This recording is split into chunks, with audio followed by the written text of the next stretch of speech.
আম সুজি খাবে? চলো যাওয়া যাক রান্নাঘরে।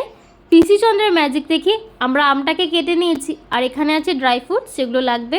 সুজি লাগবে। দেয়নি, অ্যাক্টিং করবো, বেরো এখান থেকে। দুধের প্যাকেটের সঙ্গে কিছু সমস্যা হয়েছিল অ্যাক্টিংয়ের টাকা নিয়ে, সে যাই হোক, আমাদের নিজি ব্যাপার এটা।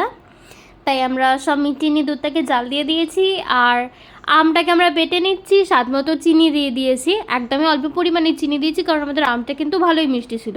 এবারে সুজিটাকে ভাজার পালা। সুজিটাকে শুকনো খোলায় মা ভেজে নিয়েছে, খুব বেশি লাল করে কিন্তু ভাজেনি।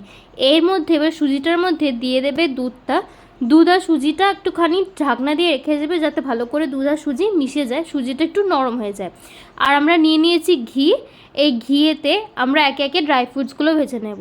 সর্বপ্রথমেই এই আমন্ড আর কাজু বাদামটাকে আমরা ভেজে নিচ্ছি। একটু ভাজা ভাজা হয়ে গেলে এর মধ্যে আমরা দিয়ে দিলাম কিশমিশটা দিয়ে সব কিছু ভালো করে ভাজা হয়ে গেলে কড়া থেকে ড্রাই ফ্রুটসগুলো তুলে নিয়ে ওই কড়াতেই এই সুজিটাকে আমরা অ্যাড করে নিচ্ছি। খুব ভালো করে কিন্তু দুধটা টেনে নিয়েছে সুজিটা, আর নরমও হয়ে গেছে।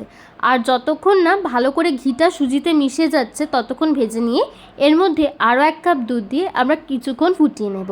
আর ফ্লেভারের জন্য দিয়ে দিচ্ছি এই এলাচ গুঁড়ো আর ভেজে রাখা ড্রাই ফ্রুটসগুলো। সব কিছু ভালো করে মিশিয়ে নিয়ে অল্প কিছুক্ষণ ফুটিয়ে আমরা সুজিটাকে ঠান্ডা করে নিয়েছি। গ্যাসটাকে নিভিয়ে আমরা সুজিটাকে ঠান্ডা করে নিয়েছিলাম। এই পর্যায়ে এই বেটে রাখা আমটা ভালো করে মিশিয়ে নিলেই আমাদের এই আম সুজি একদম রেডি। এটা খেতে কতটা টেস্টি সেটা তোমরা খেলেই বুঝবে। এরকমই ইউনিক রেসিপির জন্য আমাদেরকে ফলো করে রাখতে পারো ফেসবুক থেকে, আর ইউটিউব থেকে দেখলে সাবস্ক্রাইব করে রাখতে। Thank you for watching.